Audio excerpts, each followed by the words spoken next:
Don't you dare touch her again. How dare you? Stop. What is going on here? You slapped me! She had struck her boss's girlfriend across the face, right in front of her boss and his mother, and she hadn't run.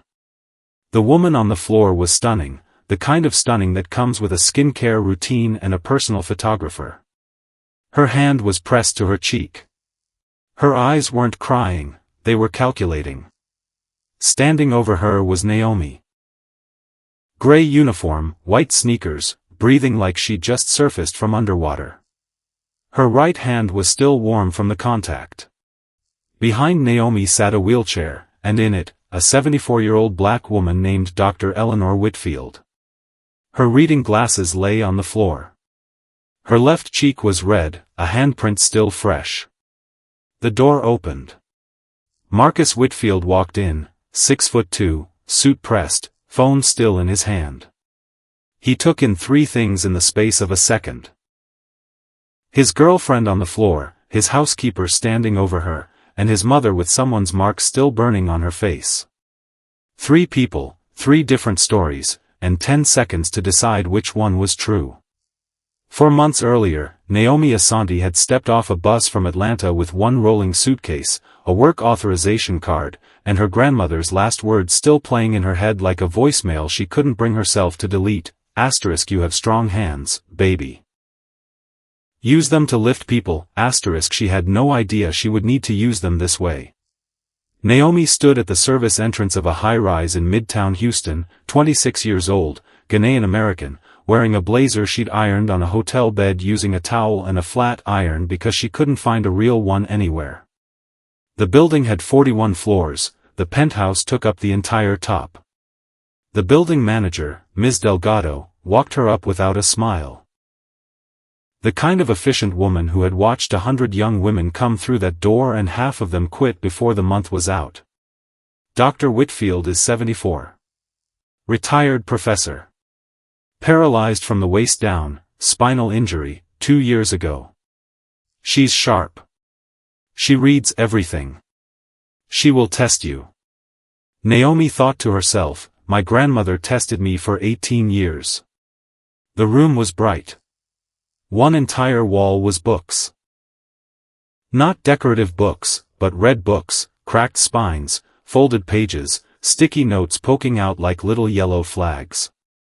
In the center of the room, in her wheelchair, sat Dr. Eleanor Whitfield, small, silver locks pulled back, round glasses tilted slightly on her nose, a face that used to command lecture halls and now had to command a single room instead. She looked at Naomi the way professors look at students on the first day of class. Convince me you're Ghanaian. Yes, ma'am. Born here, but both my parents are from Kumasi. Ashanti. I taught African literature for 22 years. Do you read? I read everything. Dr. Whitfield tilted her head. Name something you hated. Naomi didn't pause. The ending of their eyes were watching God. Janie Berry's tea cake and the book acts like that's peace. That's not peace. That's survival dressed up pretty. Something moved across the old woman's face, not quite a smile, but the space where one could live. You start this afternoon. Naomi had been lifting women who couldn't walk since she was 8 years old. Her grandmother had a stroke, and Naomi bathed her, dressed her, braided her hair, and pushed her wheelchair to church every Sunday. Her grandmother died when Naomi was 23, her last words spoken through an oxygen mask, * strong hands. Use them to lift people, * that was the only reason Naomi took this job, not the pay. She already knew what it meant to care for someone the world had stopped seeing. Within 2 weeks, she and Dr. Whitfield found their rhythm. Mornings, Dr. Whitfield read poetry aloud, her old professor's voice coming back like muscle memory, strong, certain, filling the room. Afternoons, Naomi read and Dr. Whitfield argued. They fought about books the way people fight when they've spent their whole lives waiting for someone worth the disagreement. Toni Morrison writes like she's daring you to keep up. Because she is. She never slowed down for readers who weren't ready. Dr. Whitfield looked at Naomi not as employer to employee, but reader to reader. The hair braiding started in week 3. Naomi was detangling Dr. Whitfield's locks when she asked, "Can I redo these? Take them out, wash them, start fresh. My grandmother used to say clean locks feel like a crown. I'm 74. My grandmother was 81. Silence. Do it." 4 hours later, Naomi held up a mirror. Dr. Whitfield touched her fresh locks slowly, like she was reading something written in them. "I look like somebody's grandmother. You look like a professor. Those aren't different things." She laughed, real and full, like something that had been locked in a drawer for 2 years and had just remembered it was allowed to exist. From the hallway, footsteps paused, listened, then walked away. Chloe, Marcus's girlfriend, came by almost every day around noon. She ran a wellness brand with 40,000 followers online. She called Dr. Whitfield her queen, her inspiration. She brought flowers. She posted photos captioned "Spending the afternoon with the most elegant woman I know." Naomi watched. Real warmth is clumsy, it interrupts itself, laughs at the wrong moments, forgets what it just said. Chloe's warmth was choreographed, every gesture landing exactly where it was supposed to, every word preloaded. Naomi's grandmother used to say, when someone is too careful with their kindness, they're hiding the opposite. Day 11. Naomi came back with afternoon tea. The door was cracked. Chloe's voice, low and smooth, "He'll put you somewhere eventually, after the wedding. Somewhere nice. A facility. You'll have your books, but you won't have this view. You won't have him stopping by, because I'll explain that the facility offers better care. And he'll believe me. He always believes me." Dr. Whitfield's voice, small and frightened, "Please don't do this. Then don't make me. When the new doctor comes on Friday, you'll tell him you've been confused, forgetting things. Understood?" "Yes." Naomi stood in the hallway, tea tray in her hands, knuckles bloodless around the handles. She walked in smiling, normal, smooth.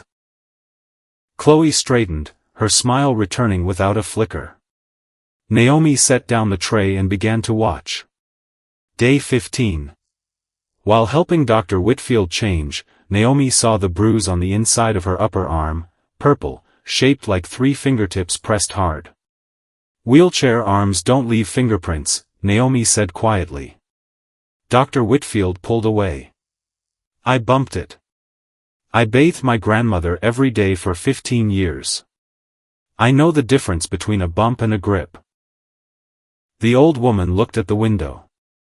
"It's nothing." The gate stayed closed, but Naomi had already seen behind it. Day 18. Naomi finished her shift and passed Dr. Whitfield's room. The wheelchair was facing the wall, 18 inches from white paint. Dr. Whitfield sat perfectly still, staring at nothing. She couldn't turn the chair herself, her arms weren't strong enough to manage the weight.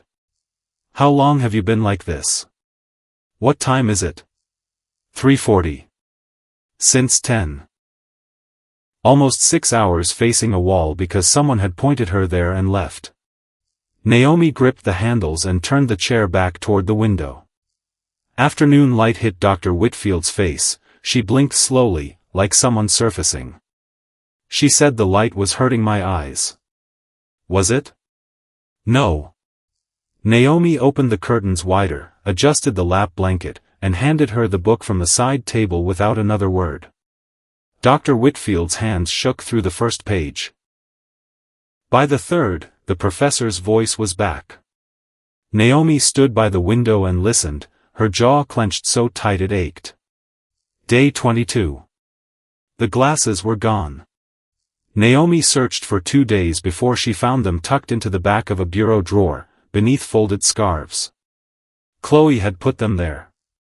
Dr. Whitfield had spent days in a fog, unable to read, unable to see the skyline, unable to be the professor, just a woman lost in the haze. Naomi cleaned the lenses with her apron, knelt beside the wheelchair, and placed them gently on Dr. Whitfield's face, the same way she once placed her grandmother's glasses on her, gently, because they mattered. Dr. Whitfield's eyes focused, the room sharpened, the bookshelf, the window, Naomi's face. "Thank you," she whispered. That night, Naomi lay in her small room at the end of the service hall and stared at the ceiling. She didn't cry for herself.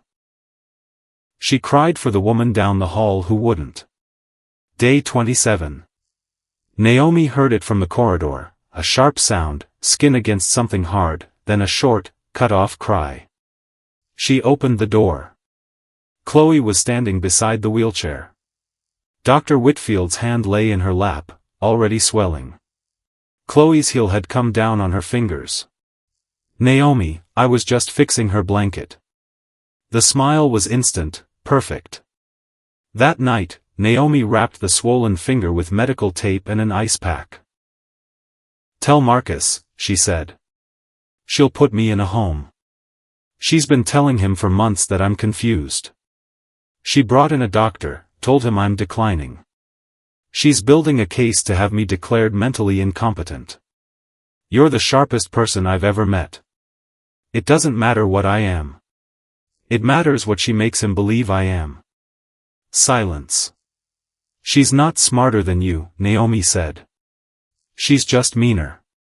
Those are different things." Day 32. Naomi went to Marcus. His home office, glass walls, a desk the size of her first apartment. She told him everything, the threats, the hidden glasses, the bruise, the heel on her mother's fingers, the whispered promise of a facility. He listened.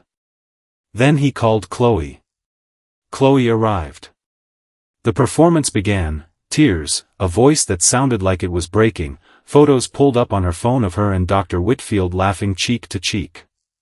Why would I do any of that? I love Eleanor. Why would this girl lie? Marcus went to his mother's room. Naomi followed. Chloe followed. "Mom," Naomi said, "Chloe has been hurting you. Is that true?" Dr. Whitfield's eyes moved slowly from her son's face to Chloe, standing just behind him. Chloe's expression was full of love and heartbreak and concern, but her eyes said something else entirely, asterisk the facility, the confusion, the papers. "Say what you're supposed to say," asterisk Dr. Whitfield looked down at her lap. "No. Naomi is mistaken. Chloe has been very kind to me." Marcus turned to Naomi. "My mother has spoken. If you make accusations like this again, I'll have to let you go." He left. Chloe walked out behind him, but paused in the doorway to look back at Naomi, the tears gone now, what was underneath smooth, cold, unbothered. Naomi stood alone with Dr. Whitfield. The old woman stared at her hands. "I'm sorry, Naomi." "Don't be sorry. Be angry." "I'm too tired to be angry." "Then I'll be angry for both of us." Naomi sat beside the wheelchair and took Dr. Whitfield's wrapped hand in both of hers. The room went quiet. "Don't leave me alone with her," Dr. Whitfield whispered. "I'm not going anywhere." The weeks passed. Naomi stayed, braided, read, cooked, argued, held. Marcus began to notice, not the abuse, but the change. He walked past his mother's room one afternoon and heard laughter. He stopped. Both women were mid-argument over whether Zora Neale Hurston was fearless or reckless. His mother was winning. He hadn't heard that sound in 2 years. He stood there for almost 3 minutes before walking away. That evening, in the kitchen, my mother laughed today. She laughs most days now. She didn't used to. She wasn't given enough reasons to. What did you do differently? Naomi turned to face him. I braided her hair. I read with her. I made her jollof rice. I argued about books with her. I treated her like a human being, not a liability in a wheelchair. You treat her like a duty. How are you, Mom? Good. Okay, that's not a conversation. That's an attendance record. Nobody talked to Marcus Whitfield like this, not board members, not lawyers. His housekeeper just had. She was a professor, Naomi said. She shaped people's thinking for 22 years. And she's been sitting in that wheelchair for 2 years with no one who treats her like she's still that woman. He said nothing. That night he went to his mother's room and stayed for over an hour, not 10 minutes, an hour. Meanwhile, Chloe noticed the shift too. Dr. Whitfield was stronger now, louder, dangerous. So she escalated. Cut Naomi's hours, replaced the physical therapist with someone who reported back to her, tightened everything, squeezed. Month 4, Thursday, late afternoon.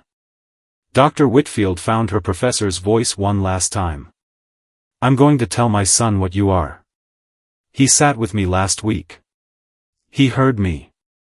He's starting to see me again. And when he sees me clearly, he'll see you clearly. Chloe's voice dropped flat, final. No, he won't. The sound came before the understanding. Sharp, skin on skin, an open hand striking a 74-year-old woman's face hard enough to knock her sideways. The glasses spun off and hit the marble. Naomi opened the door. Chloe stood over the wheelchair, hand still raised, face completely blank, the look of someone finishing a task they'd done before. Dr. Whitfield's head was turned from the impact, her left cheek dark, her eyes open, defiant. The glasses lay on the floor, one lens cracked. The very thing she needed to read, to see, to be herself. Naomi looked at the handprint, looked at the glasses, looked at Chloe's blank face. Something ignited, not anger, not bravery, a reflex. The same reflex that made her lift her grandmother every morning. The same one that made her ice a swollen finger at midnight. The reflex of a woman built by 18 years of pushing a wheelchair to church, of standing between the vulnerable and the world. 3 steps. Her right hand, open palm, not a fist. Her palm connected with Chloe's cheek. Chloe went sideways off the armrest onto the marble, her hair fanning out, her hand flying to her face. Naomi stood between the wheelchair and the woman on the floor, her own palm stinging, her visa over, her job over. She didn't move. Don't touch her again. Behind her, Dr. Whitfield looked at Naomi's back with an expression that had no name. The look of someone who had just watched a stranger run into traffic for them. Someone fought for me. 30 seconds later, the door opened. Marcus walked in. Chloe spoke first, always first, the tears already there, right on schedule. She hit me out of nowhere. I was just visiting your mother and she hit me. Marcus looked at Naomi. Naomi said nothing, stood still. Mom, what happened? Dr. Whitfield's eyes moved to Chloe, then back to her son. Something was different today. A woman in a gray uniform had crossed a room for her, not for money, not for status, because she had strong hands and someone had once told her what they were for. Someone fought for me, the gate opened. She slapped me. The room went still. Chloe slapped me today. And before today, Dr. Whitfield's voice grew steadier with every word, the professor returning. She pinched my arms. She stood on my fingers. She hid my glasses. She turned my wheelchair to face the wall and left me there for hours. She whispered that she'd put me in a home, that she'd tell you I'm losing my mind. Chloe shook her head.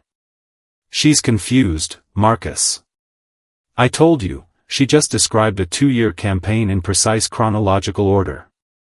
Marcus said, that is not confusion. That is testimony. He looked at Chloe for a long moment. Get out. You're choosing the housekeeper over me. I'm choosing my mother. I should have chosen her 2 years ago. Chloe left, heels clicking on marble, growing quieter, then gone, but not finished. At 6:22 p.m., Chloe called the police. My boyfriend's domestic worker assaulted me, technically true. The law doesn't ask why. Naomi was questioned. Her work authorization was flagged. Immigration was notified. Chloe leaked the story to a blogger she knew, *Billionaire's housekeeper attacks girlfriend. African immigrant faces deportation. The comments came fast, vicious, predictable. Deport her. Who does she think she is? Naomi read them alone in her small room at the end of the service hall. Her hands didn't shake. Her grandmother had heard worse from church ladies who thought a woman in a wheelchair was divine punishment. Marcus knocked on her door. I've called a lawyer. Why? Because you did what I should have done. I hit your girlfriend. You hit the woman torturing my mother. Courts won't see it that way. Courts will see the evidence. He paused. I had cameras installed after the renovation. Every common room, uploaded to a private server. Chloe didn't know. Naomi stared at him. 2 years of footage. Why didn't you check when I told you the first time? He had no answer. The real answer was that he hadn't wanted to see. I'm watching now. He watched alone, 6 hours, his office dark except for the screen. He saw Chloe hide the glasses, methodical, opening the drawer, placing them inside, closing it, walking out, leaving a 74-year-old woman in a fog.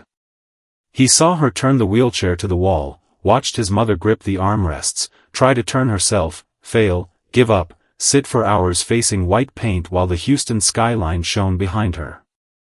He saw her heel come down on his mother's fingers, the cut-off cry, the smile on Chloe's face, not cruelty, something worse, boredom. He heard the whispered threats, the audio clean, every word, he'll put you somewhere clean. You'll have your books, but you won't have him, He watched his mother's face absorb each word, watched the professor compress, watched a woman being made smaller, visit by visit, whisper by whisper. And he watched Naomi braiding locks, patient, the same pattern every week, Dr. Whitfield's face shifting from hollow to alive as each row took shape. Naomi finding the glasses, cleaning the lenses with her apron, kneeling, placing them on Dr. Whitfield's face like they were precious, because they were. Naomi turning the wheelchair back to the window, the light hitting his mother's face, his mother blinking slow like someone coming out of a dark room. Naomi sitting beside the wheelchair in the middle of the night, not speaking, just there. 2 women in the same room across 2 years, one shrinking her, one rebuilding her. He watched the footage from that afternoon last, Chloe's slap, the glasses spinning, Naomi crossing the room. He watched it 3 times. On the 3rd viewing he noticed something he'd missed. After the hit, after Chloe fell, Naomi's hand was shaking. Her whole body was shaking. She was terrified, but she didn't move away from the wheelchair. She planted herself between Dr. Whitfield and the woman on the floor, and she stayed. Marcus opened the family trust documents. Then he called his head of legal. Then he called his private investigator. At 3:54 a.m., the accident 2 years ago, my mother's spinal injury. I need the full incident report. Vehicle maintenance records. That case was closed. Open it. The report came back 48 hours later. The brake inspection scheduled for the morning of the accident had been cancelled by a phone call. The number traced back to Chloe's business manager. The brakes, the phone call, the timing. Marcus sat with it for a full day. His stepfather, the man who fixed everything around the house, who made terrible jokes and kept every promise, had died in that crash. His mother had been paralyzed because someone cancelled a brake inspection. He told Naomi. She said, "Your mother doesn't know. She's blamed herself for 2 years. She told me she's the one who said they were running late, that he skipped the mechanic because of her. She needs to hear this from you. Not from a lawyer. From her son." They told Dr. Whitfield together, by the window, the Houston skyline beyond the glass. She listened with a professor's face, processing, cataloging. The brakes. Someone canceled the inspection. Yes. He said they felt wrong that morning. He almost called. I told him we were running late. Her voice dropped to almost nothing. I've carried that for 2 years. It wasn't your fault, Mom. She didn't cry. She went completely still. The room held its breath. Then the professor's voice came back, clear, absolute, like a verdict. I want her to know that I know. And I want the world to know all of it. The press conference. Dr. Whitfield insisted on attending, wheelchair, fresh locks, new glasses, an identical pair Naomi had found within a day, refusing to let her go without them. The room filled with cameras, reporters expecting a celebrity scandal. Marcus spoke first. 3 days ago, my housekeeper struck my girlfriend. The media reported it as an unprovoked attack. I'm here to show you what actually happened. The screens lit up. 12 minutes of footage.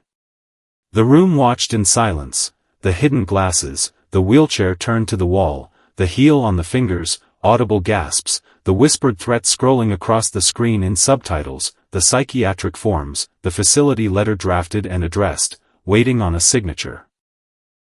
Then Naomi braiding locks, making jollof rice, finding the glasses, turning the chair back to the window, holding a swollen hand in the dark.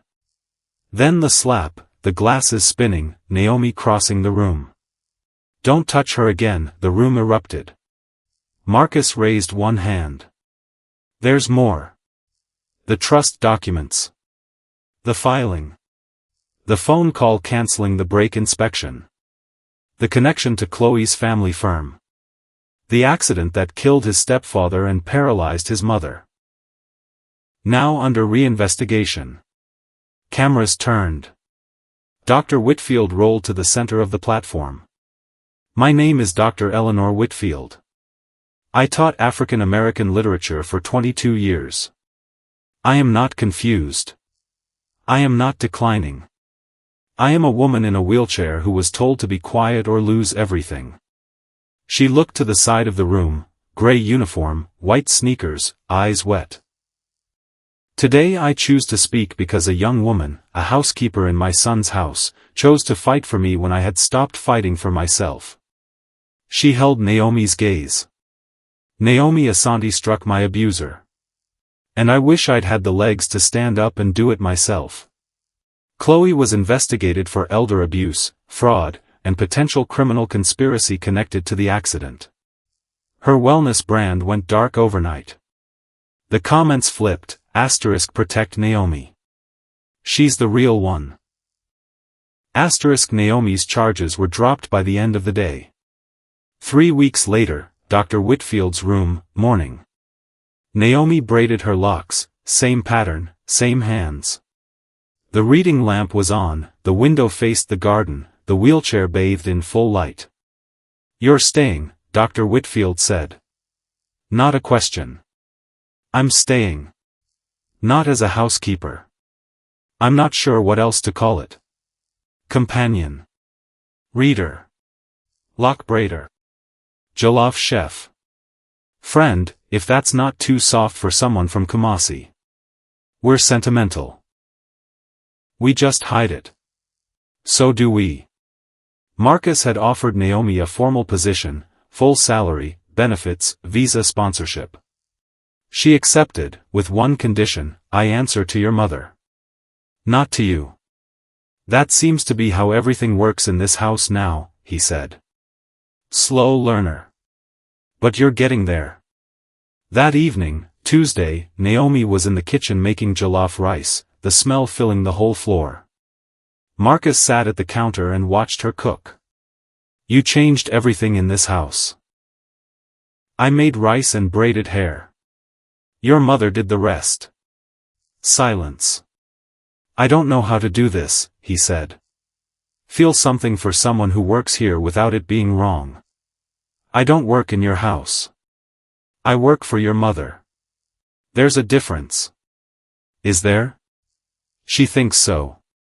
She told me last week, my son looks at you like you're a problem he's hoping never gets solved. She said that? She's a professor. She notices everything. He reached across the counter. Not for her hand, for the spoon, and took a bite straight from the pot. Naomi stared at him. You did not just eat from the pot. I'm learning different ways to earn things. That's not how earning works.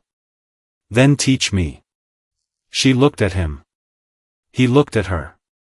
The counter stood between them, the same kitchen where she'd once told him he treated his mother like a duty, where he'd first heard laughter down the hall and stopped walking. The distance was smaller now. By choice. Tuesday, she said. What about it? Come back next Tuesday. Sit with your mother for an hour first. Then come here. I'll make extra. Is that a date? It's jollof rice. Don't make it weird. From down the corridor, clear, full, commanding, I can hear you both. And yes, it's a date.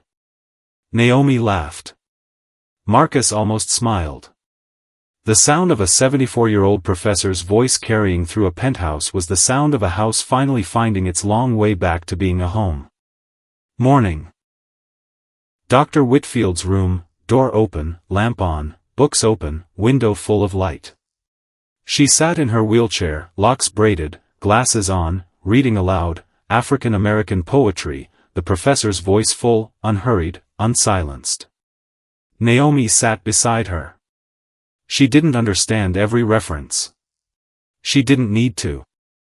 The sound of this woman's voice, strong and unafraid, was the only proof she needed that what she'd done was right. On the windowsill sat two framed photos, Dr. Whitfield and her late husband, and beside it, Naomi and Dr. Whitfield, taken by Marcus. Neither woman was looking at the camera. Both were mid-argument, both certain they were winning. She had come to Houston with one rolling bag and a work authorization card. She'd taken a job because she knew how to care for a woman who couldn't walk.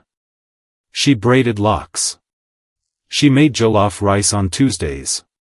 She argued about books with a professor who hadn't argued in 2 years. And when she saw a handprint on that professor's face, she crossed a room and used her strong hands the way her grandmother taught her, not to hurt, but to hold someone up. Some people spend their whole lives waiting for permission to do the right thing. Naomi didn't wait. She saw broken glasses on a marble floor, and she moved. Strong hands don't ask for credit.